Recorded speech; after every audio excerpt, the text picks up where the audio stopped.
Hey everybody, this is Steve Raboin with the Crazy Creative Podcast, and I'm here with Scott Reynolds of Thrise. Hey Steve, thanks for having me. Thanks for coming on, Scott. What's going on, dude? I'm just excited about being on the podcast. I watched your first two and they were awesome and I have a lot to live up to. Yeah, I mean, I'm kind of having fun with this right now, and I met Scott recently with the Hartford Adobe Group that you're the manager, creator of that? I like to call myself the founder. The founder, gotcha. It sounds way cooler. Yeah. Wait, now what is the Hartford Adobe, and what is that? Okay, so going back a little bit, so I used to live in Indianapolis. Okay. I'm from this area, went out to Indianapolis, came back, and when I was there, I was a user group manager. Okay. So when I came here, I was like, I got to find an Adobe user group because they're great, Sure. for designers. And there wasn't one, so I asked Adobe if I could start one. They said yes, and then I've been building the group ever since. Oh, cool. And there's quite a few members there. There's like, what, a few hundred members? Yeah, well, the meetup is like over 400, yeah, which is pretty good, but obviously we don't get 400 people every time. Right. It ranges anywhere from like 20 to 40. Okay. The top we had was 200 because we were in the Science Center and Adobe was backing it. And that sort of thing. Cool. So we've reached 200 people actually in one meeting. Nice. But yeah, it's cool. And now you are the director of Thrise, Yes. which is a Adobe Business Catalyst developer, designer sort of business. Now, can you kind of describe what it is you do with Thrise? I'll do my best. So I started out Thrise as basically going to be building websites for small businesses. Okay. So we've been in the field for a long time. I finally made the jump into my own business, and I said, okay, I'm going to do business websites. So I was going to focus on e-commerce and that sort of thing. Sure. And it's kind of evolved, and now I do most of my work with other agencies. So they'll hire me to do various things. Okay. And I specialize in Adobe Business Catalyst. Okay. Now, how did you become specialized in Adobe? You trained by Adobe? Are you employed by Adobe, or Nope, how did that? Not employed. So because of my ties with the Adobe User Group, I learned a lot about the different services and software that they offer. Okay. And so that's how I found out about Adobe Business Catalyst. Are you familiar with Business Catalyst? I am. That's kind of like their web server type of thing, like a web hosting, correct? Yeah, they host. It's kind of like a GoDaddy sort of thing through Adobe. Sort of. I cringe when you say that way. But it's a hosted online business builder / manager. Okay. And so the whole idea is that it has a bunch of things all in one place. Okay. So it has like a CMS. Yeah. Sort of thing? Okay. Yep. Exactly. And so it has like a CRM to manage your clients. It has e-commerce. It has blogging system, photo gallery, forum, and a whole bunch of other things. And the philosophy is, instead of hosting your own like on GoDaddy and then downloading, a WordPress and then if you want to do email campaigns, you go to like Constant Contact. And if you want to blog, you do Tumblr. And instead of collecting all these things and try to like put them into one Frankenstein project, Adobe Business Catalyst is all in one place. Okay, that's pretty cool. Yeah. I think I put up, my first site was through Business Catalyst, and I used Muse to do that. But I don't think I explored the full functionality of Catalyst. I kind of got my site up there and then kind of moved on. Yeah, most Muse users, I'd call them musers. No offense. They pretty much host on to Adobe Business Catalyst, but they usually don't tap into all the other stuff. And a lot of times people don't even know it's there. Yeah, I think I don't. Probably because I didn't even realize that all that stuff was capable. Through Catalyst. Yeah, I had a friend who uses Muse. They uploaded it to Business Catalyst, and they're like, "How do I like get to it?" And like she didn't even know how to like log in to like do anything. And it was like, wow, they've done a really bad job like letting people know. Wow. So that's your business. You help people with that specifically just use Catalyst and their web development? Yeah, it's the majority of my business now. I mean, things have changed in the last 3 years. Yeah. And it seems like agencies that use Adobe Business Catalyst, when they need some more like advanced work or that sort of thing, like they'll call me and I'll work with them. Okay. So now you're a designer or you're a developer? You're a developer by trade, or? Well, yeah, it gets confusing, right? So I started out So back in the day, right? Way back in the 90s, where everyone was like a webmaster. Remember those days? I know that I'm familiar with the term webmaster. There you go. It was like in a history book or something. Right? So when you were a webmaster, you're sort of expected to do everything. And you had that like freedom to do anything you wanted because like no one else knew how to do anything. Right. And everything was so new. It was like, we want a forum. It's like, okay, I gotta figure out how to do a forum. I have no idea. And they'd be like, yeah, cool, just that's what we want. And so you kind of did everything. Sure. Right? So you sort of become like a generalist. Okay. Well, I think as time went on, people started to specialize a little bit more.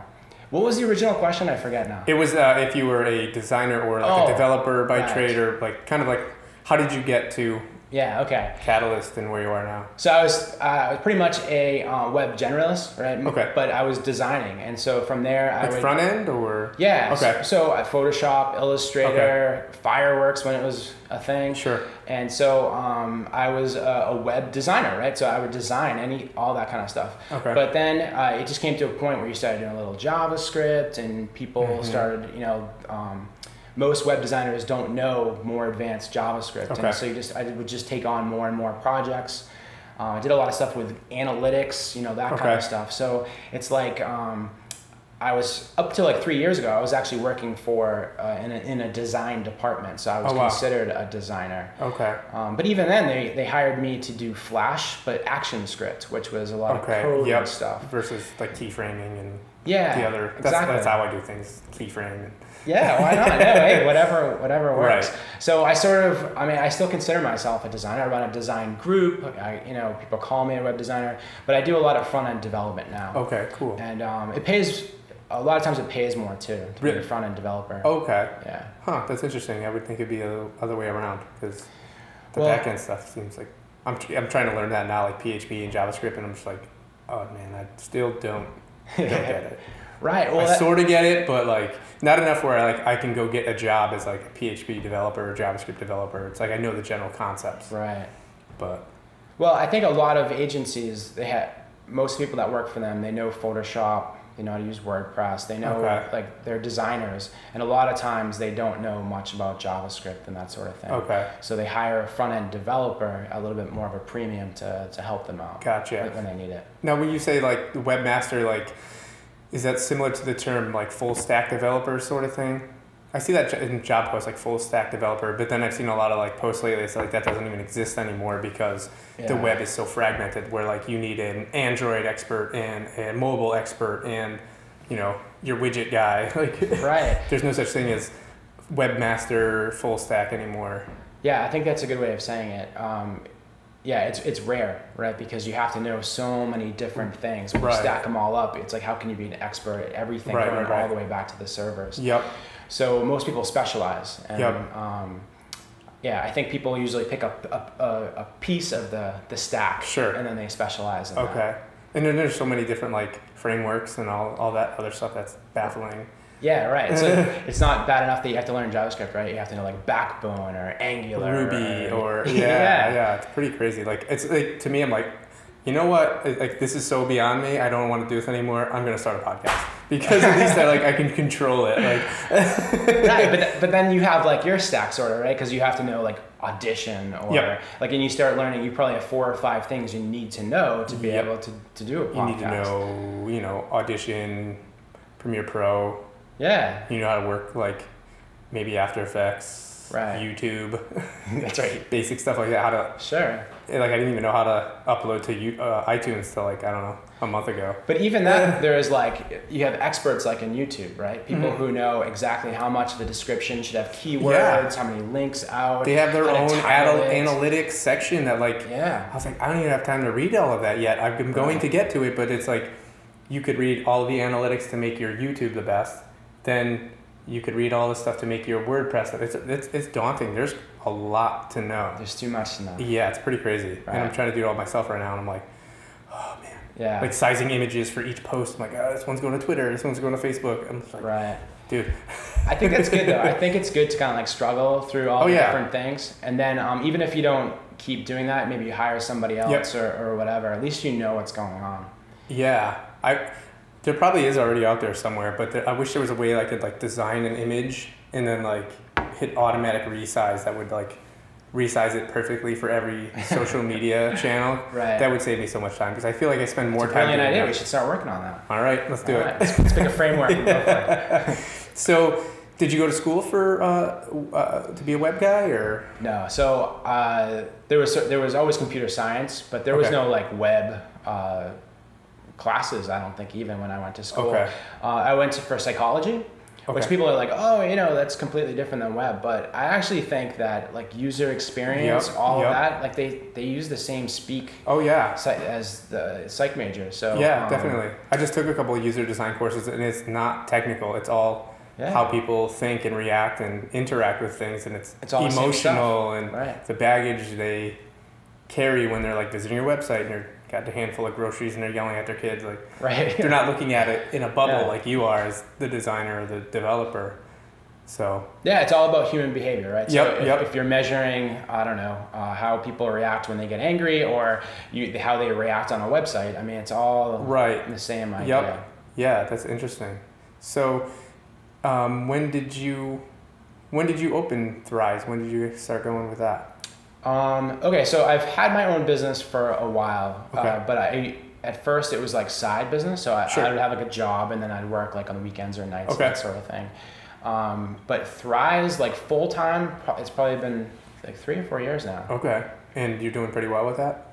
Yeah, I love it. It was it was a good move. It was, it's not easy, right? You have a job. That the paycheck's going to keep coming in, and to say, all right, I'm going to leave that job and the security and just get my own work, is pretty scary. But I went for it, and I'm really glad I did. Yeah, it sounds like fun. Like to me, like even as a designer, like coming up with creative solutions to things is fun and it's great. But a lot of times you're designing for two audiences, like. What does the client want and what does my boss want me to do? Yeah. And it's part of that is like it gets frustrating sometimes where like I know when I do my own work for my own clients, I can like present it how I want to present it. No one's gonna cut me off in a meeting if I don't say the right thing, or I can present what I want, maybe something a little bit more aggressive. And I enjoy that. I enjoy having total freedom to do most of that work that I don't think you get. I think as an employee, it's liberating. It really is. Cause I've been there. I've had to do work that I either didn't like or I thought was bad practice. Okay. So it's like I'm getting worse just by doing this. It's like this is not what I want to do. I want to do stuff that makes me better. Sure. So now I can actually say no to work. That's one huge benefit. Someone's like, hey, can I hire you to do this? No. But I'll help you find somebody that can. That's awesome. Yeah, and then by doing that, a lot of times you get respect, and then they'll even come back, or the person that you refer might send you work, and then you get to pick what you actually want to do. And then by doing that, you get better at it, you want to do it, and then you're.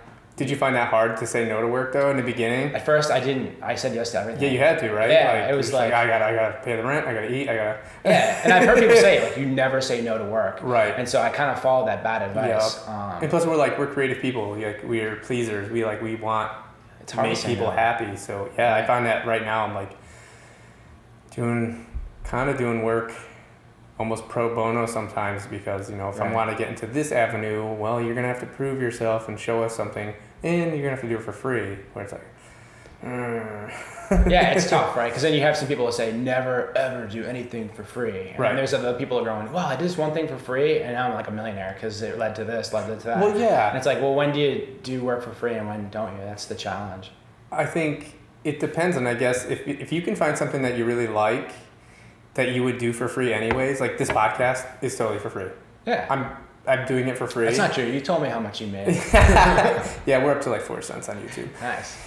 My wife can quit her job. It's pretty awesome. But yeah, like I forgot what we're saying. No. Pro bono or yeah. Like I'm doing this for free, and I put out like a lot of my work for free, or like the small things that I've done for free have gotten me more recognition than any of the work I've done as an employee. Yeah. And that's how I got to meet you, actually, was putting out some work. You saw it somehow through like Facebook, friend of a friend sort of thing. Yeah. But that's kind of how it works. I mean, I wouldn't have put out the work I do in-house, and I wouldn't be here. We wouldn't know each other sort of thing. You know what I mean? I mean, it hasn't totally led down the path, but I can see where different avenues could open up. Definitely. Yeah. So what you did was basically you did work for yourself that led to like me finding you and then leading to something else. Right. And so it was like almost like a marketing, like it's like new age Well, yeah, totally. marketing. That's exactly what it is. Because I was like, well, I guess I sat around thinking, well, you know, I'm a designer. I've been working for a while. I went and I'm working to get a master's. And I'm like, oh, maybe if I get a better job and make more money, that'll be the answer. And then I'm sitting around thinking like, maybe another job isn't the answer. Because like, how much money am I going to want to make to live the lifestyle I want? You know what I mean? Like, right. How much am I going to get? I'm going to tap out as a designer eventually, or be taken over by a team of 10-year-olds from India or something. Like, you know what I mean? Like, there's a lifespan to my career. So instead of waiting for, you know, a dream job to come hand me something, or some client find me out of nowhere, they're not going to find me, but I can create my own channel. I can create my own stuff that would get me out there and just say, screw it, put it up. I mean, I know it's not the most beautiful thing in the world, but it doesn't. Who cares? And that's one thing I kind of have like this career coach right now. And he's like, just put stuff out. You can refine it later, because once you do it, you can keep doing it. And it's kind of interesting because it's like creativity begets creativity. Like once you start doing one thing, it leads to another thing, it leads to another thing. And it's actually pretty interesting. Like I went from having nothing to in 3 weeks having a website, a podcast, a YouTube channel, like all this stuff. Yeah. You know what I mean?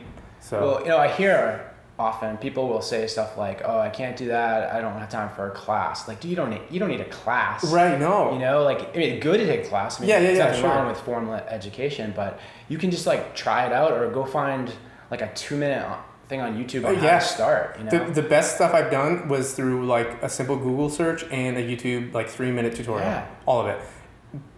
The one thing I would say is like the masters kind of got me into that prime mode to learn, right? And like forced me to do projects. Like, here's a deadline, you have to do this project, and I was like, all right, bang it out.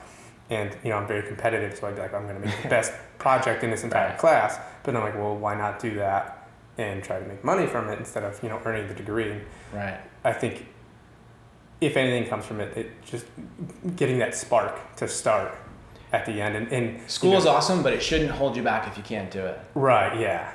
And luckily, I think I'm in a spot where I can do it. And I don't know, there's something cool to be like, I'll have a master's in communications. Definitely. When I'm throwing this stuff out there. Like, I sort of know what I'm talking about. I'm not some Joe Schmo, you know, who bought a microphone and, you know. Right. I don't know. I think it adds a little bit of credibility. That's the only reason why I'm doing this. Exactly. You're a master's. I am a master of communicating. Oh, he's a master. Okay. All right.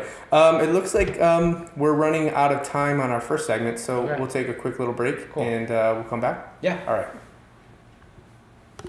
All right, we are back, and we're talking to Scott Reynolds and Thrise and his company, and how he's kind of gone on his own. How long were you working in-house as a developer before you started your own gig? Well, I've gone to different jobs over the years. Okay. So, I mean, it depends on what job. Well, how long were you an employee before you decided to employ yourself? Well, it's forever. So how long is that? I don't know. Since the 90s, I guess. Yeah. So I don't know how far you want me to go back with this, but yeah. Whatever. Just go for it. Yeah. All right. So I started back in the 90s with, I was working for my father, right? Okay. My father's business, he has a construction company, right? So what kind of construction? Greenhouses. Oh, wow. Mostly residential and commercial, yeah. Huh. Yeah, it's a cool niche business. Yeah, that's interesting. So, so when I got older, I got my contractor's license, and I was out there working as a contractor. You know, like I even at one point had my own little crew. You know, it was cool. Oh. Yeah, and so the internet came around, right? And so it was like, hey, we need a website, right? And he's like, yeah, that's great, as long as it doesn't cost me any money and it doesn't, you know, you're not like away from our regular work. Because he didn't even care, right? Okay. He didn't know what it was. And so I made this website, not the best website in the world, but someone bought something from it, right? They called us up, and it was like not even from local, right? It was like from somewhere else, in North Carolina or something like that. And they're like, do you have like an I-beam for a greenhouse? And so we looked through like the junk pile, right? And there's like an I-beam, you know, for a greenhouse. And I forget how much we sold it for, like $500, $800, something like that. It was just sitting there, collecting dust. Right. It would have probably 10 years later. Ding! Yeah, it would have gone like in the dump or something. Got for like a scrapyard or something. Yeah, got the price for whatever the metal was worth. Sure. And my father was like, tell me more about this internet thing, you know? So this internet. Yeah, exactly. So that's pretty much how it happened. And then I started working on it, and I loved it. I found like when I wasn't working in the field, I was like, that's all I wanted to do was work on that. It was awesome. It was like a whole new world like opened up. Wow. And then so it was like, all right, I know I want to do that instead of, you know, doing construction and there was psychology. And so I went in that direction. So then I was like, all right, well, I went to a career coach. You were saying you're going to a career coach now. I went to one, and it was really good.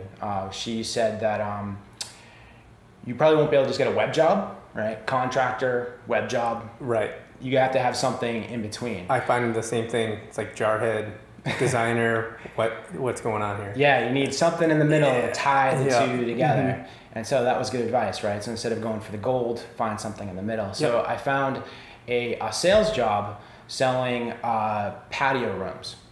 Okay. So I get in there, and we're like, the way you price up a room, like, so you go to someone's house and you like, you know, figure out a project, and then you show them a PowerPoint slide, right? And you take a calculator out and like a piece of paper that figures out all the different things, and you sit there for 15 minutes, 20 minutes while they're in the kitchen washing the dishes, and you figure out how much it's going to cost, and then you present. I'm like, I wonder if I could build like an application, you know, that would do this. Because, you know, that sounds simple now, but, you know, back in the day, it was like, that's cool. So I've been dabbling with Flash, because it's the web, right? Yep. People, back then, you got to do Flash, right? Sure. Something cool. And so I build this like drag and drop system, like to build the room, you know, and it automatically prices it out. And the cool thing that happened was I built it, right? And customers, instead of like leaving and losing interest in whatever we're doing because they'll put their kids to bed or whatever, they turn the laptop around and they're trying to build their own room. Interactivity. Then I bring it to my boss, and he brings it to the owner, and the owner calls me in, and he wants to buy it, right? And so all the salespeople in all the different offices, they all started using this. Did you patent it or trademark it or anything? Or? They bought it, and then they kept paying me to maintain it. This price changed. We want to add this. Can you make it so it, you know, does whatever? Yep. And I was like, sure. And so they were a customer of mine for a while, even when I left there and got a web job. Oh, cool. Yeah, they kept, like, that was like a side thing. They would just every once in a while contact me and say, I want to do this or do that. Yeah, and so that's, and when I went to go to the web job, I was able to, hey, look what I did. It's all Flash, you know, that kind of stuff. Sure. So, Flash. Yeah. Flash dead? Flash isn't dead, man. It's just taking a break. It's gonna come back even stronger. Yeah. No, I don't know if you want to go down that road. But I used to run like a Flash user group. Oh, really? So, yeah, and then Steve Jobs happened, and then I was like, now I'm doing an Adobe user group. Oh, gotcha. Yeah. But anyway, you gotta roll with the punches. That's right. You gotta. So then I was working for a company doing like search engine optimization. I was helping them build their sites, that sort of thing. And so I was an employee doing that sort of thing. Okay. I guess fast forward to my most recent job where I was a designer. And they did hire me because I had the Adobe User Group and that they needed some Flash work. So I was with them. And then I said, I've had enough. Building things for other people. Yeah. I'm building it for me now. That's right. That's awesome. Mm-hmm. Now, was working with your dad pretty labor intensive? Yeah, he's a worker. Yeah, he's like an old school contractor type of guy. So we have that in common. My dad is a carpenter. Nice. He has his own construction company. He works out in Block Island mostly. Okay. Building like these like better homes and gardens additions for rich people. Nice. Like super nice stuff. Like. So you want to join my support group for all the kids of contractors? Yeah. Does the sound of like a ladder rack coming down the road give you like anxiety? Yeah. It's like I didn't wash the dishes. Oh no, I gotta run. Yeah, I know exactly what's hard. So you probably have like a pretty good work ethic from that, huh? Yeah, actually, I think I work a lot, and I know I work too much, but I totally got that from him. Yeah. The contractors, man, they work more than anyone. It's like Sunday night, and you go down, you hear someone hammering a roof somewhere. On a shovel or digging footings or whatever the heck you're doing. Yeah. Yeah, it's funny. Well, I think one reason is because a lot of them own their own businesses. Oh yeah. And so you have to work hard to get the money. Yeah, and it's funny because I think that's kind of where I've always had it in the back of my head. I was always going to own my own business. My dad has had his own business since forever, and I'm like, well, he swings a hammer and he's like a caveman on a ladder. If he can run a business, like, why the hell can't I run a business? You know what I mean? And it does influence you. Yeah, definitely. And like, he's one of the first people I call. I'm like, I'm kind of thinking of doing this, kind of thinking of doing that. You know, recently I kind of got this job offer. It kind of looks pretty good. And he's like, yeah, but is that what you want to do? Do you want another boss? Or do you want to be the boss? I'm like, And it's funny because he's like, you know, Steve, if you would have came to me when I was younger and said somebody was offering you that money, I would have said take it. But now when I'm older, I'd be like, I'm telling you, man, do your own thing. It'll be way more worth it in the end. And that's really great you have that. I know a lot of people who either are thinking about starting their business or they started a business, right? And they go to their parents and their parents get nervous, right? Because they were always told, get a good job, you know, get a mortgage. Get benefits, get a 401k. Yeah, and then their kid comes and says, I'm thinking about starting a web design company. Oh my God. Yeah, like, don't do that. You're going to ruin your life. That's right. Yeah. But, you know, they went to my parents and they're like, yeah, that's great. You know? Because they know it, right? Like, they know you run your own company. They know that culture. They know that life. And I think it takes somebody who kind of is familiar with it to say, yeah, do it. What the heck? It's not that hard. Yeah. You know what I mean? But I definitely know I got my work ethic from my dad because even as little kids, my brother, we were like 4 and 6, or maybe a little bit older. He'd be stacking wood. He'd like throw it down the garage in a wheelbarrow. We'd have to duck out of the way and then stack it. He'd come down and check on us. And if it wasn't right, he'd be like, nope, tear it down, start over. Oh man. Yeah. So he was rough. He was rough. Oh yeah. Yep. So he was always the do it well the first time, and don't mess around. You know, why waste time? Because you just have to do it over. So do it right the first time. And he's a worker. I mean, the guy's like, you know, pushing 60. I think he's probably on a ladder right now. Well, maybe it's time to start throwing wood at him and see how he likes it. Right? Oh, I call him and bust him all the time. Nice. Yeah, it's fun. Yeah. That's funny. So yeah, when you left and, you know, you had to get clients, did you have clients in hand when you started your own gig, or? Made it a lot easier. Yeah, I did. I had some clients that I built up over the years, and that's actually one of the reasons why I was able to do it. It wasn't like I was like, okay, I'm gonna start my own business. Crickets, you know, like I did have some work. Okay. But I worked hard to try to get that. So there was a lot of nights and weekends, like kind of like we were talking about the work ethic thing. It's like you do your regular job, you go home and you. Until you can't do it anymore. It's not feasible to do it anymore. Right. And so then it was like, start my own thing. There's a lot of risk, but I have some of those customers in hand. Sure. And plus you have that potential, like, you know, there's always going to be a ceiling as an employee. You're only going to make X amount. Where like you're your own thing. Like the sky's the limit almost. Do you have a crew now, or are you doing all the work? I have no employees, but I have contractors that I use. Okay. Or if it's too much. You know, that's cool that you had the experience of like running a crew, so you can kind of like, you know how to delegate, you know how to like get things done using other people. Well, the nice thing about that was, you know, it's sort of like roofers. I think the roofers are probably the most efficient crew ever, because it's like you never go up on a roof without bringing something up. Oh yeah, or bring something down. Or, And it's sort of like that. I mean, I wasn't a roofer, but it was like you sort of become efficient when you're a contractor, because you kind of have to learn that kind of stuff. Well, yeah, time is money, and materials. It's like the faster you get it, because if you bill it a job, you can knock it out. Yeah. Like mechanics are the same way. Yeah. It's like they have like the billable set hours. Like it's 5 hours to fix your car, but if they can do it in 3, they can move on to another job and still be getting paid for the first job. Right. You know what I mean? So it's kind of interesting. Yeah, I guess there are a lot of industries like that. So it was easy to transfer it over, you know, and try to be like as efficient as possible. Yeah. Which is cool. Do you find it, do you have a hard time finding clients, or, you know, how does that process work? Well, again, I was going to do like small businesses and do like e-commerce and business websites and that sort of thing. And I got some, you know, which was great. But I also, because of my work with Adobe and some exposure I was getting with the Adobe Business Catalyst community, like those agencies started coming to me. And I quickly learned, I was like, wow, these are way better customers. And if any of my customers are listening, you guys are great, just everyone else.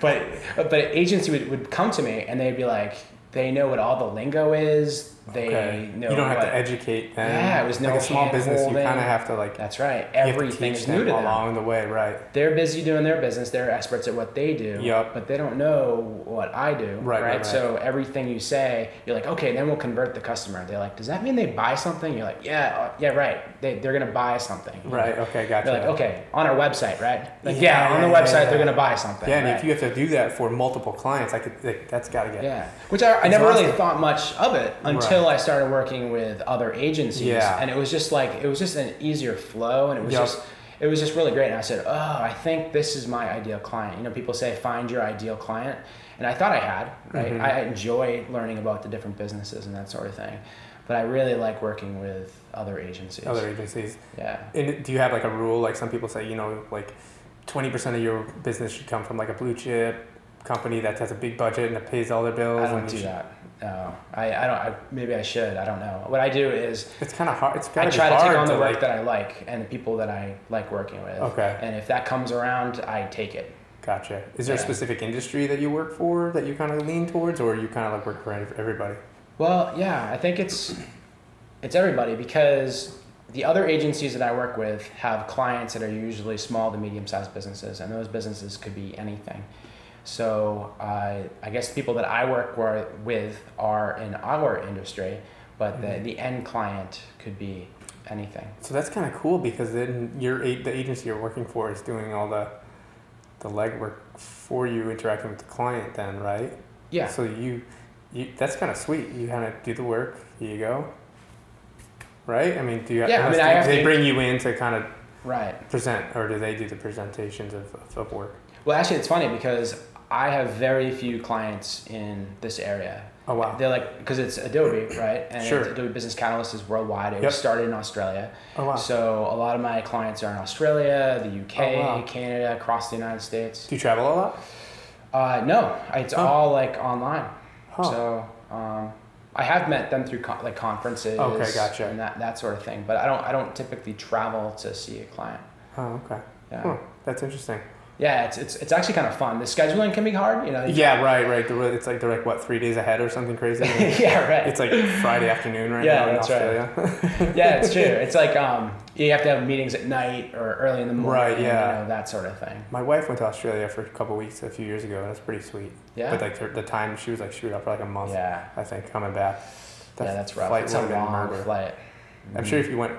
For the experience would be cool, but the flight you'd be like, no, never again. I'll Skype it in. Right. Yeah, my wife and I, we are planning to go there. Yeah. And it'd be cool to meet all the different people that that I've been working with. Oh, good eye. Yeah. That's awesome. So, also clients in relationships, and saying no to clients. How do you maintain all of that? Like, do you have a pretty big client repertoire? Do you how do you actively go out to seek clients and maintain those relationships? I don't do any of that. That's how I do it. For whatever reason. The secret, you're just like, I guess I don't have to deal with any of that. I don't have to go schmooze. I don't have to go see clients. It's like we just online is awesome. Like the internet is just the coolest thing in the world. It's like we just maybe call me up on Skype or whatever, and I'm here and we talk whenever it's needed or whenever we want to, because you become friends with people too. Sure, so you might going back and forth, not always just for work, but there is no like driving somewhere to like some event to like schmooze with them or whatever the word is. Wow. Yeah, except for conferences. I go to some conferences. Yeah. And you do a lot of like public speaking too, right? Yeah, so I do some public speaking. Like, is that through Adobe, or is that like on your own, or? Well, it's both. Like some Adobe user groups will ask me to speak about various things. Sure. So, but it's not always Adobe related. That's cool. I kind of, when you asked me to come and do the Hartford Adobe, I jumped at it because that's like, literally like that week I published my website and like my first blog post. I think like the day before you contacted me, and my career guy was like, yeah, you gotta, try to get some speaking engagements. And like literally the next day you're like, hey, you wanna come speak? I was like, yes. Yeah, that's awesome. And then we have another one tomorrow, and that's right. I'm trying to like jump at those a lot, because I as many as I can, because I feel like that type of stuff can really help get you exposure and, kind of positions you as an expert. So like, can you talk about that at all? Like, what has that done for you? Yeah, so I read this once where it's performance, image, and exposure. Okay. And most of us think, and we were taught, that performance, where harder you work, better you do, the money and the opportunities are just going to flow into you. Well, this guy who wrote this book, he said that performance is 10%. Image is, I believe it was 30%. And then exposure, maybe it was even 10, 20%. I don't know, but it was a bigger chunk. Yep. And then exposure was like more important than anything. Right. It doesn't mean that your performance should be bad, but everybody's working to be awesome. Right. Yep. Everyone's doing 110%. Everyone's trying to work really hard. That alone will not get you the work. Sure. But you could be subpar, get lots of exposure, and get more work than the person who has great performance and isn't doing anything to let people know that they exist. It's really interesting that you said that, because like I think you had told that to me a few weeks ago, and it kind of resonated. And then like it's funny, I've been listening to like a lot of these like business and like entrepreneur type books, and like Rich Dad Poor Dad says basically the same thing. Like McDonald's doesn't sell the best cheeseburger. Right. They don't make the best cheeseburger. They sell the best cheeseburger. It's all about selling. They're the best at selling. Their locations are on the best corners of every city everywhere on earth. You know what I mean? So like everyone's trying to make the best cheeseburger. They're not concentrating on how to sell it and get it out there. So it's funny that you say that. And it's funny, like I keep reading a lot of the same things and talking to a lot of the same people that like are successful in doing their own thing, like hearing the same sort of messages. It's kind of interesting. Yeah, I mean, look at somebody with like pretty much I shouldn't say they have no skills because I don't really know them, but take like a reality star. Oh yeah, like, Kardashians. I've never seen the show or anything. They have no skills whatsoever. But then they're the most famous people on earth. Yeah, they perfume lines and clothing lines. Yeah, but do they know any of that stuff? I don't know. I doubt it. But it's 100% exposure and 0% like they didn't learn how to make perfume or something. Yeah, no. You know what I mean? But there's somebody out there that spent their whole life dedicated to making perfume. They're right now in their basement, like being paid like $2 a day to make that. Where the Kardashians are getting probably $100 million just to put their name on the box. And that's all exposure. Yeah. Oh yeah. So it's a mix, right? Most of us can't get on television, like a reality TV show, and do that. Right. So a podcast is good, right? Exposure. Sure. Yep. But you also have to work hard and do all the other stuff. Yeah, definitely. But image is important too, because you can go on a podcast and start saying horrible things, and then you got to be careful, right? Right. I guess there's an audience for that too. But so that kind of blew my mind a little bit, because I was always taught just work really hard, good things will happen. And it's true that if people know you as someone that works hard, you're going to get work. But you have to let them know that you work hard. Yeah. And here's the interesting thing too, is if once people hear you, right, like exposure, like you went online, you put something on Facebook or something. I just happened to come across it because I was on Facebook doing whatever, and I contacted you. Yep. Right. And so you come and you're going to do a presentation. You probably prepared for that presentation. Oh yeah. Right? Oh yeah. Did you learn anything while you prepared for that presentation?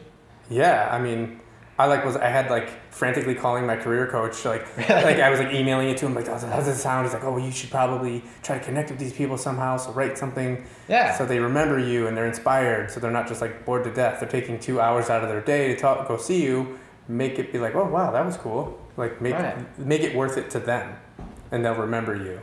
So you improved performance-wise because of the exposure. Oh yeah. So isn't that interesting? So when you get more exposure, for whatever reason, like people think you're an expert, which might not be true in the beginning, but for whatever reason, like more exposure, you start becoming that expert that you were kind of like, I think I'm faking to be an expert. Like when like your first few times presenting, you're like, do they really want to know this stuff? And then before you know, you're like, I actually do know some stuff that people really want to learn about. And before you know, you're like, I'm an expert. This is awesome. Hilarious. Yeah. So did the exposure make you a better at performance? I don't know, but they're all sort of like tied into each other. Yeah, definitely. That's really interesting. We're gonna have to break it. Oh, just when we'll come back to it, because that's an awesome topic. Okay. All right, our camera cut out on us there. We were going good there for a second. I know. We were talking about exposure, and you were describing how you get a speaking engagement, and maybe you're not totally comfortable, and you kind of prepare for it. Then you start to live up to the expectation and become a better speaker as a result.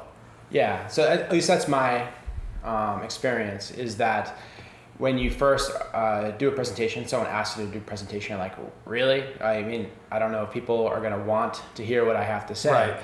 And you do it enough times, and you find out that people do want to find out what you have to say. Right.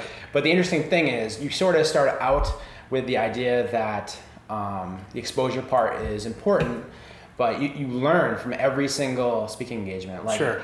There's no way, I was like too nervous to get up there and not know what I'm talking about. So I'm like, whatever my topic, I'm gonna learn everything about this. Yeah. I don't care what it takes. Like you think of those questions people are gonna ask you, and you're like, what if I don't know the answer to that question? So you just learn everything. And so when you're done, you're like, I'm like an expert at this like thing I was talking about. Right. But if you didn't have that speaking engagement, if you didn't do the exposure part of it, your performance wouldn't really be as good, if that makes sense. Yeah, definitely. So exposure and performance are kind of related, right? Because it kind of forces you to be better at it. Well, it's like a hyper focus. Like it's like I heard once, like, the best way to get your place clean is to have a party. Right. Like it'll force you to clean the hell out of your own place. Yeah. To have people over. So like, I'm gonna use that if you don't mind. All right. Yeah. So like to be a better speaker or be better at a topic, well, do a speaking engagement, or to learn something better, teach somebody. Yeah, like how it's to totally use something. True. And it's different too, because you could do whatever that thing is over and over and over again. Sure. But by standing up and answering questions and by looking at it a different way, I think you get a more of an abstract look at it. And I don't know, it's just a different perspective. Yeah, definitely. I think that was actually, I think, my first speaking engagement there the other couple weeks ago. Nice. That was pretty interesting. I think tell. Really? Yeah. Other than our technical difficulties, my computer kept all that weird antivirus software kept popping up and ruining everything. But I actually have a theory about that. Yeah. So, not to cut you off, but I was in when I was in sales, right? I found whenever something went wrong, I was more likely to make a sale because it went wrong. It's kind of interesting, right?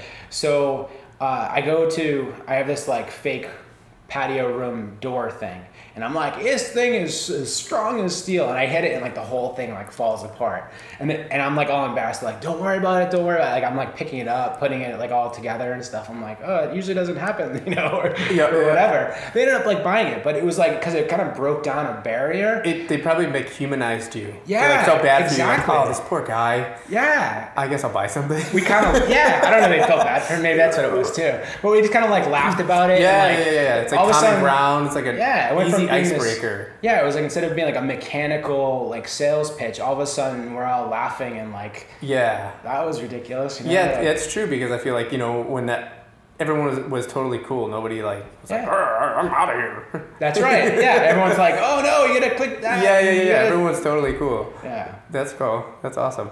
So, could you describe your typical day now that you are on your own and calling the shots? Yeah, that's a tough question, because it definitely changes, like I said before, when I first started, it was small businesses, so it was a completely different day. I would say lately it's been, I don't want to get too nerdy with the business catalyst stuff, but they recently put out a new rendering engine in Business Catalyst. Okay. And so it's called Liquid Markup. It's sort of like a coding thing, right? Okay. And so I jumped right into it when it first came out, and I work on it all day, like a dog, But not all of the agencies that use Business Catalyst use this thing called Liquid Markup. Okay. And so I've been doing a lot of projects where people need to do things that you weren't able to do before. They're like, oh, we can finally do this thing in Business Catalyst. So, they contact me and say, can we do this? And actually, you can now. Okay. Because of Liquid Markup. So I've actually been doing a ton of Liquid Markup work. I work on it all day long. Huh. So I would say the last few months has been a lot of Liquid Markup. Business Catalyst. Yeah. Gotcha. But you call your own shots, so what are your business hours? Whenever you want? Are you up at 4 a.m. type? I wish it was like that, yeah. No, so I can say yes and no to my work. Yep. But I still work the same amount of hours. Okay.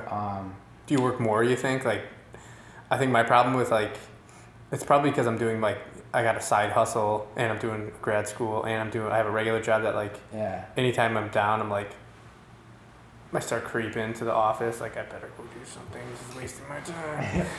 Like, do you have that problem or? Well, here's the thing is, I absolutely love this stuff.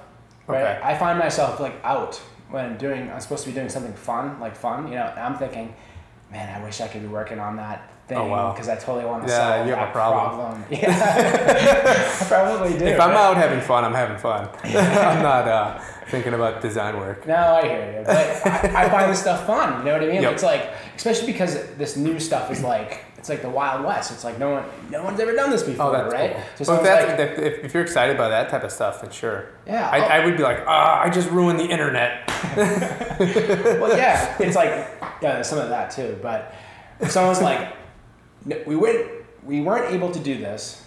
Can we do this? And it's like, there's no documentation, there's no tutorial, there's no book for me to read. I gotta figure it out.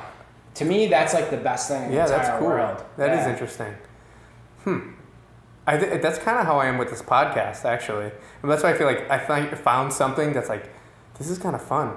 I'm like kind of a social dude. I like to go out and like meet new people and talk to people. Right. Like, hey, you want to drink a couple of beers and have a conversation? Like, that's fun. It's really fun. I'm like filling up my calendar with podcast episodes and people that want to be on. I'm like looking forward to it. But somebody else would say, oh, you're working, right? Oh, yeah. And so next time you're out doing something what someone else thinks is fun, and you're like, oh, I wish I was doing a podcast. You're going to remember this moment. Yeah. And I'm going to say, you have a problem. But that's what it is, right? You try to find something you really enjoy, like podcasting, drinking beer. That should be the new name of your podcast. It should be like, podcasts and beers. Yeah. I figured Crazy Creative kind of covered everything. Yeah. I mean, we can get pretty drunk and crazy and record it. Yeah, there you go. Yeah, that pretty much covers it. Yeah, it's pretty funny. So, running your own business, what do family members and friends think of that? Do they think you're like a millionaire and expect you to be like pick up the tab all the time when you guys go out, or? Actually, that is a good question because I think everyone has their own idea of what a business owner is, or like an entrepreneur, right? Or a startup, right? Yep. Actually, I was just having this conversation with somebody about this. It was a woman who was, she's, I don't know how far I should go with this, but she was on like some dating thing, right? Okay. And like all these things, like suggestions would pop up, and like, oh, here's an entrepreneur, right? And she's like, does that mean unemployed? She's trying to figure it out, right? Yeah. If you're a business owner, wouldn't you say owner of this business? Like, what does entrepreneur mean, right? Yeah. So I don't know. I always think fancy French term. I always thought that was funny, right? Because like if you're a business owner, you own this business. But yeah, I would say I own a business. I would never say I'm an entrepreneur just because it sounds ridiculous. Yeah, like a startup. It's like, well, you're a new business, right? So some people, when they see that, they're like, are you an entrepreneur, or are you a startup, or are you a business owner? Some people dig it. Some people like, oh, well, if you're a business owner, you must be, rich. Yeah. You got to be making like $500,000 off the bat. That's right. That's what happens. Or they think your hours are flexible, which I guess they are, but they're like, oh, so you can take the afternoon off. It's like, well, actually, I probably have to work more hours because, maybe I take on a project and, You're the only one here. Yeah. So it really depends on the person. Some people get it. Some people have different ideas of what it's like. Yeah. I don't know. Does that answer your question? Yeah, sort of. Yeah, okay. I think I get it. Sometimes I think I'm like, oh man, it'd be sweet to sleep in and work in my underwear and drink a few beers in the afternoon while I'm working, but I know it wouldn't be like that because I get up at 4 now to do work, and I could. That's what I was gonna say. Don't you do your work in the morning? Yeah, I have 2 small kids, 2 and 4, and I can't get anything done with them running around, and they don't even go to bed till close to 9 o'clock. So by the time they're done for the day, like I'm done. Like I've tried to sit down and do work, and it's just like not happening. So if you're getting up at 4, I mean, it's hard to do night stuff too, right? Yeah, well, it's kind of like if I get up at 4 and I sit down and do work for 2 hours, I know I only have 2 hours. Right. And it's like hyper-focused 2 hours. Yeah. No one else on earth is awake. Nothing's happened on Facebook or in my email. And I can sit down and bang out 2 hours of solid work. Right. if I sit down at night, I'm sort of tired. I got to get in the mood. I'll fart around in the internet for a while. I'll joke around with a couple buddies. I'll Google something stupid. And next thing you know, it's 2 a.m. There's no like time crunch. Right. So I found that getting up and working from 4 to 6, I get way more done. And I'm way more hyper-focused because I know I have 2 hours and that's it. And then at night... Is that a military thing too? Like getting up really early and doing stuff? No, I think I've always been early. An early person. Like my dad's super early. Like I used to get up and I worked with him like a few summers, like in between high school and college. And then when I got out of the military, I kind of like getting up early. Mm-hmm. It just like, I feel like I'm like ahead of everyone. You know what I mean? Right. I don't know. Like when I get up at 4 and I'm able to get out of bed, I'm like, fuck yeah. I can do it. I can do it. Yeah. Like, you know what I mean? Like I slam a coffee and I just start shagada, like writing a blog post or editing a video. I think that's why hardcore developers stay up all night developing. I think it's because it takes, like you said, hyper focus. Yep. At nighttime when everyone else is asleep, there's no one to bother you. Your phone's not going to ring. No one's going to text you. You know, no one's writing you on Facebook or whatever. Yeah. And it's like they just stay up to like 4 or 5 in the morning and they're just like coding. It's because they need that attention on coding. They can't be interrupted. Yeah, I think that's with anything really. I mean, but I'm also trying to maintain a family and keep a relationship with my wife at the same time. So it's like, okay, morning, she's not getting up at 4. No one's up at 4. I can do the work. Yeah. Then I can go to work. I can leave work, spend time with the kids, and then still spend time with her. And it's not like, get away from the computer. You know what I mean? Yeah. So it's kind of like, whatever, I'll do it. It's what I have to do, and I'll do it until, you know, the YouTube channel starts cranking in the dough, and I can pull the eject button. Wait till this one gets released. Yeah, man. That's what I'm hoping. We better start talking about something controversial. I know, right? What are your goals with Thrise? You know, like what do you see? Where do you see the company going in the future? Yeah, well, I'm going to continue doing the agency thing. Okay. So I really enjoy that. When you say agency, you mean ad agency? Do you mean internal creative agency for internal? So I guess I'm using that as like a global term for it. Could actually be a freelancer. It could be like a full agency where they either do marketing or they build websites or that sort of thing. But I guess it's anyone who sells websites or some sort of marketing to a small or medium-sized company. Okay. And I'm going to continue working with them. Sure. It's nice because once you do a job and they like it, they keep going to the well. Back. Right? Yep. Yeah, because they have clients who need things, and they might not be for every client. But I mean, the nice thing about what I do is it's usually a problem. It's usually like something like, we don't know how to do this. You know, can you help? And it's like, that is the best place to be, right? Because you get to solve a problem, which I'm totally into. Like, I'll take on anything like that. And you're the hero, right? Yeah. How cool is that? Yeah, that. I find that's the best place to be for your client is like, if, you know, I have this wicked tight deadline. And if you can pull through and like make them look like a hero, they'll be like indebted to you. Like, and they'll be like, hey, they'll throw you work because like you saved their ass. You know, so if you can... Or problems always come up and then they think of you. Yeah, like, so it's always awesome to like take that hero role for your client. Yeah.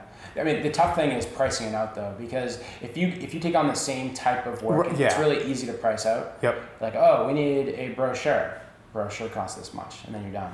If someone's like, we have this giant problem and there's no solution yet, you're like, true. I don't know how long it's going to take me to figure it out. Yeah, so you like log in, see what they have. You're like, you can spend a lot of time pricing it out. Like hours. Sometimes I spend hours just trying to figure out what is the problem and how much it's going to cost and all that kind of stuff. So what do you do, like an hourly rate, or do you like budget per project? Or? So both. So usually they want a project price because they're like, hourly rate is fine, but is it going to be 50 hours or 20 hours? I don't know. And then you're back to project, right? Because they're like, we need to have some sort of limit that it's like, all right, whatever limit I give them is the project amount. So you're like, I just had a job recently where I was like, I don't feel comfortable because it was like such an open thing. Okay. And it was like, I had to go through like all their sites, and it was like, I'm going to have to do it hourly, you know? Yeah. I'll let you know. You'll lose money. Yeah. Yeah. That's the thing is if you price it wrong, you can really lose your shirt. Yep. You know? It's funny because I think I'm kind of learning as I go is like how to price stuff. You know, rule of thumb right now is like hourly to a client that can afford it, like a client that's big enough and has a budget. But if it's like somebody kind of small, I'll come up with like a set price, but there's set parameters to the job. Like a logo design for somebody who doesn't have a lot of money. All right, well, you're going to get one logo and you can make 2 changes to it. That's it. Where like, you know, somebody with a budget, okay, we're going hourly. So, you know, I'm still at the point where I can't say no to people. You know what I mean? I kind of want to do the work that I can, but also like try to accommodate people. So like, do you do anything like that? Or are you kind of like, this is what it is, take it or leave it? Well, yeah, I do set parameters. I don't really, if someone's like, I don't have much money, can you, I guess, yeah, like, if they say my budget is this. Yeah, I know, perfect guy to call. Steve. Pull out like from the Rolodex. No money. Like, poor people on the phone. No, if they say this is our budget, I'll say this is what I can give you. Okay. And then they can decide. Okay, gotcha. And you know, sometimes if it's a good cause or something like that, maybe I'll help out. Sure, yeah, like a nonprofit type of thing. Yeah. Cool. Wow, we're getting close again. You want to change it? Yeah, might as well, because we'll go over. All right. Man. So, so you're a workaholic, and liquid markup is your deal right now. And I'm just totally playing. But you love your work, and that's awesome. What do you do like outside of work for fun? Like other than work, like do you have any hobbies that like somebody saw you be like, no way you do that? That's weird. Yeah, I plan out my work. It's awesome. No, I plan my liquid markup and then I do it. So my wife and I would like to hike, run, travel. So we might even travel to go hike or travel to run. Okay. So I guess that is probably our biggest thing. Yeah. Like to, I don't know, go different places. Last year we did a race in Vegas, or right outside of Vegas. Like a running race, or? Yeah. Okay. It was like a trail. Not one of those like obstacle mud races? No? Okay. No. Those are like the rage right now. They are. My wife has done those, but I haven't. No. I haven't done those now. And do you think like that kind of stuff helps with your job here? Yeah, I think doing something completely different is good, and doing something physical is good. Definitely. Like, because when you get, especially when you're like developing, it's like you get so internal. Sure. My wife calls it, she always goes, like we'll be doing something and I'll just go completely internal. She'll be like, think outwardly. Oh yeah, I do that all the time. You're like eyes glaze over and you're like not listening. She'll be like rambling on for hours. You're just like, dangerous mind or whatever. Well, I'm thinking more like you could be hiking in this beautiful area and I'm thinking about something internally and she'll be like, think outwardly. Oh yeah, look at this amazing thing around me. Yeah. So I don't know, it's completely different. It's like you're sitting there in front of your computer in a room and you just like internal, you and your computer are like somehow attached and like external stuff doesn't matter. And then it's like to go outside and go running or hiking or climbing or something like that is completely different. And I think it's important to do it. Because to only stay internal, only be in front of a computer, only to be inside, I don't know. I think I'd probably, what's the term for it? Like burnout? Yeah. So I need doses of outside activity. Yep, different types of stimuli. I definitely like, I'm a fan of the physical activity myself. Like, you're a lifter. Yeah. Right. Well, because it's like, it's so... it's almost like primal. Like if you're lifting super heavy weight, you don't think about anything else. Like your stress goes away and you're just like moving weight and you kind of just can zone out. Right. And like doing like a really hard workout kind of like clears your head of like those problems that you've been struggling with. That's what I feel. I think I can make more progress to take like an hour out to go work out or go for a walk than if I just sat there beating my head against the table. Yeah. You know what I mean? The best thing is when you have a problem that you can't get over, and then you go lift or run or whatever, and you come back and you're completely fresh, start over, look at it from a different perspective.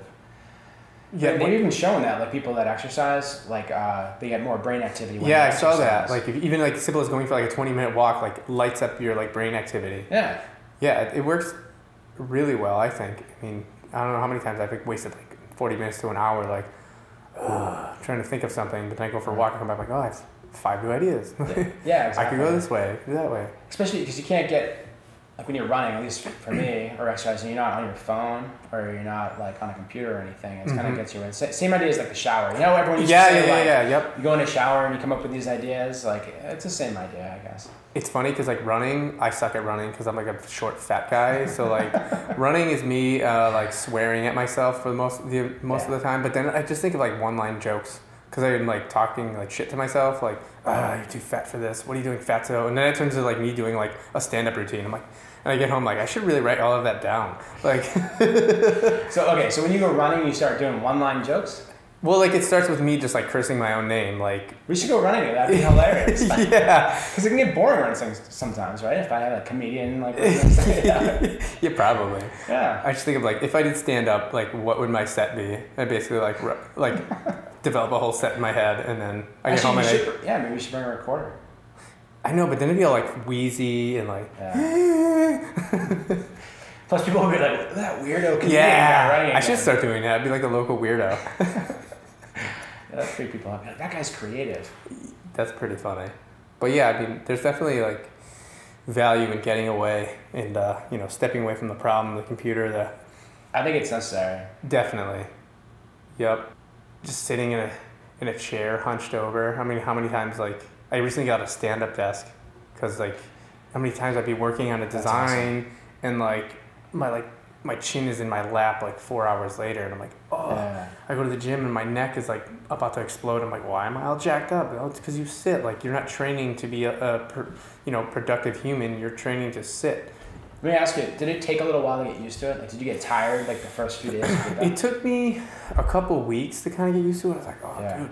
But they were like, oh, you should start like a couple hours a day. And I went like Steve style, like full nut, 8 hours, like no problem. Right. Were you doing like cleaning jerks while you're working? Yeah, I did a couple burpees in between. But no, I mean, the first couple weeks were a little bit rough, but now I'm totally cool with it. I noticed like I get tired at the end of the day. I go home and I like sit down and I'm like, oof. I get way more tired. Like I fall asleep easier.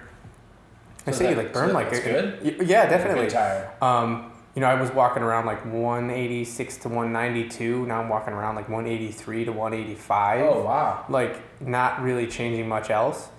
But I mean, eventually it turns to other things like, well, I have a standing desk. Maybe I should eat better. And maybe I should concentrate on better sleep. So it's like, it's hard to be like, it's only that one thing, but that leads to other things. But what I really like about it is like my workstation, I'll have like my standing workstation when I'm doing my actual design work. And then I'll have like a little seated station where I'll sit down and eat my lunch. And like I'll do some sketches, or I'll like take notes and plan things. But it's like segmented. Like do some work on my computer, go sit down and do something, and like I can focus more. It's not like I'm eating my lunch in front of my computer for like 2 hours trying to read email or like thumb through like the news or something. I could just like boom, boom, boom, boom, and then when I want to take a break, it's like, all right, I'm gonna go take a walk, or I'm gonna grab a coffee. Like I don't just like sit there aimlessly. Just I feel bad for even sitting down now. Is it like a standing podcast or something? I know, we should do that. Yeah. I bought like the stand mics, but I think I'm gonna have to upgrade to one of these jobs here. Yeah, definitely. And get people like standing. Yeah. I think that'd be cool. That would be cool. Yeah, definitely. A standing podcast. Yeah, the standing beer drinking crazy podcast. Mm-hmm. That's so funny. So what else you got going on? Anything exciting? Like what? Any exciting clients or projects that you're working on right now? Well, the Hartford Tech Week. Have you heard of that? No. Enlighten me. So last year, Adobe came to me and said, we want to do a world tour. Okay. When is this? This was June last year, July last year, something like that. August, I don't know. Sometime last year. And we want Hartford to be a part of it. I was like, that's pretty cool. And I looked at it. It was like LA, Chicago, Boston, New York, Hartford. I was just well, happy. Hartford is actually pretty good because, I mean, there's a lot of events in Hartford just because it's smack in between New York and Boston. I think that's the major reason. Yeah, we're the in-between state. Right? Yeah. Oh, yeah. Whatever. We'll take it. So I was like, awesome, right? So they're like, okay, here's the budget. I got the Connecticut Science Center, right? Okay. Signed on for that. Yep. But now I'm like, now I have to fill the Connecticut Science Center. Yeah. Right? Most of my meetings are between 20, 40, at the most like 50 people. Connecticut Science Center is a big friggin' place. Yep. So how am I going to do that? So I had to be creative, right? So I was like, okay, what if I created this week called the Hartford Tech Week, right? I was either Hartford Tech Week or Hartford Web Week. I didn't really know, but Hartford Tech Week, where I convinced other groups to meet that same week. We would call it Hartford Tech Week, and we would promote each other's stuff. Okay. So at least I would get, like, people that went to these other groups would send people my way, and hopefully you can tap into their audience base. And we'd share. Sure. And it was like, you know, he told a few people, like, that's a great idea, because right now all the different groups are like siloed, right? We don't know about each other. So you have 1 week out of the year where all the groups meet and kind of like share, you know, like people. So because there are people that went to every single meeting. Sure. So I had my group meet, and like the local user group had theirs, or the the user experience group had theirs, and a few other groups had. Okay. And it went really, really well. So we're doing it again this year. Awesome. And it's going to be June 1st to the 5th, I believe. Cool. June 1st to the 6th, something like that. Okay. And so, yeah, we have like Microsoft is having 2 meetings. Oh, nice. Adobe, we're going to have a meeting, and all that. So are you presenting? No, but I'm kind of managing. Okay. Yeah. Cool. And is it at the Science Center again, or Excel? No, that was kind of special, because it was like they asked me to have a meeting like at this time. So I made the Hartford Tech Week like around that time. It was like a special like world event or whatever. Yeah. This year I went back to Adobe. I'm like, hey, can I have, you know, something for this little thing? And they're like, sure. And so they sent me a little bit of money for like food budget or whatever. Okay. But it's not like it was last year. Gotcha. Last year they like sent 2 like evangelists, and yeah, it was pretty cool. Cool. And where is it?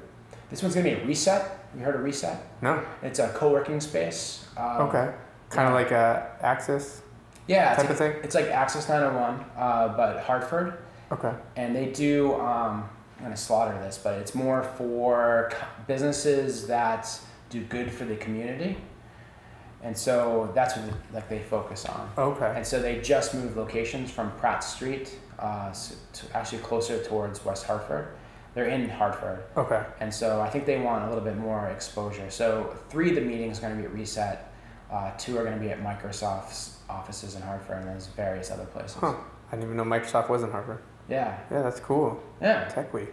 So, like, who would go to the Tech Week?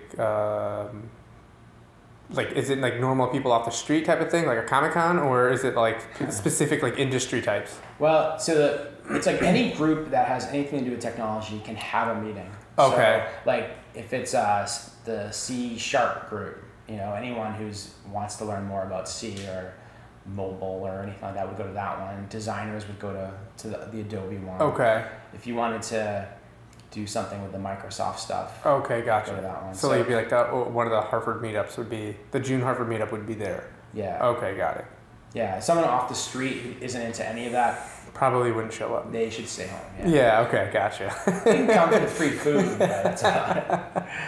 Gotcha. Yeah. But that's cool. I mean, that's cool that you're into a lot of different like networking type of things, and like I'm definitely like happy to be part of. Like the Hartford Adobe, I think it's interesting. It's cool to meet new people too. So. Yeah, it goes back to the exposure. Yep. These are like local, sure. Which is good because let's say I need a designer, right? I have a whole design group, right? I can pick somebody. There's amazing designers in that group, and if you don't go out and do that sort of, I run it. You don't have to run a group. You could just go to a group and, meet be people. involved and that sort of thing. But having that access is just. There's no value. It's just so amazing, right? But if you do your own thing, you don't have any of that. Right. And you're like, oh, I wish I knew a designer, Right. But now you get to know people, because I can see where like trying to develop a staff and like trust people with your work would be a difficult thing in the future. Like my guy's like, all right, well you can do all this work. What are you gonna do if like you explode and you have to do a ton of work?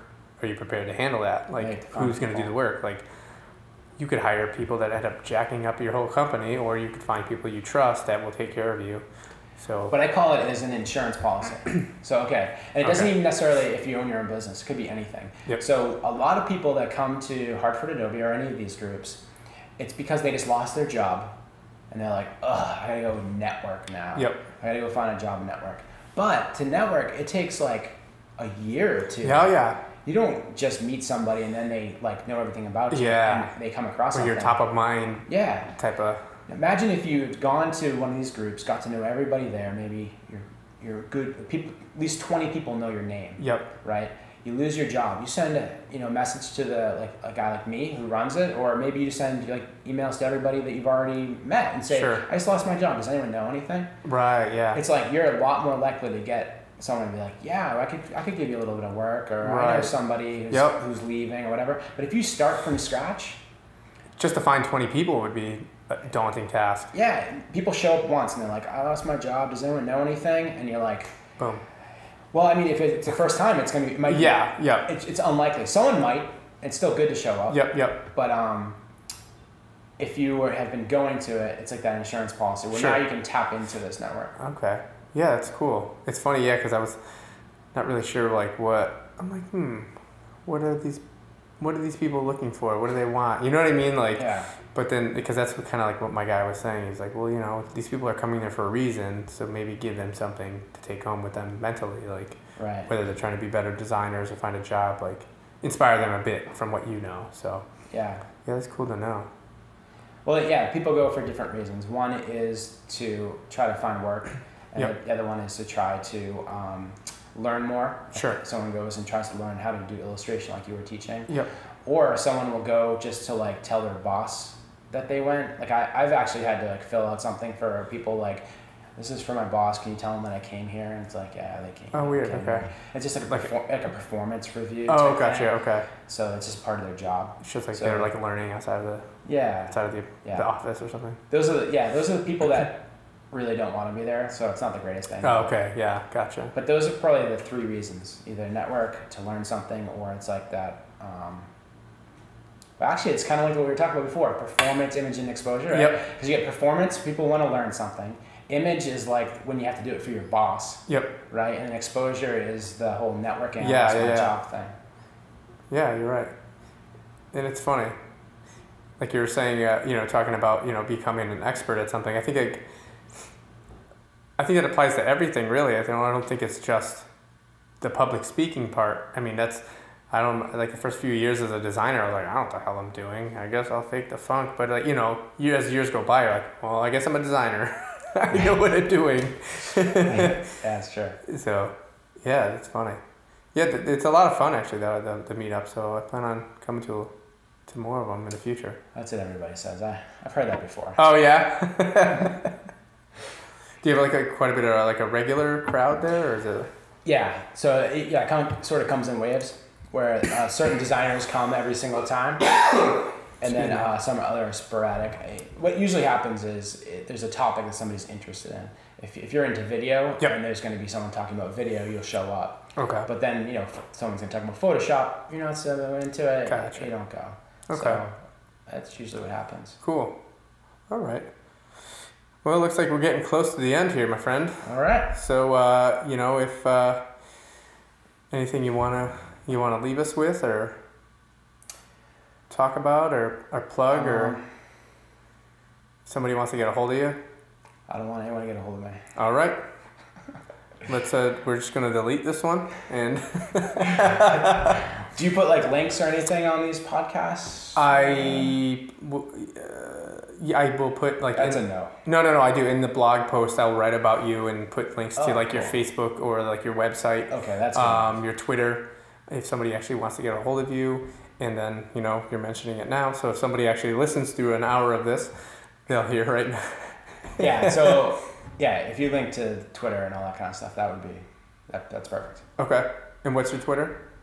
Scott B Reynolds. Scott B Reynolds. Or Thrise. Thrise. Thrise.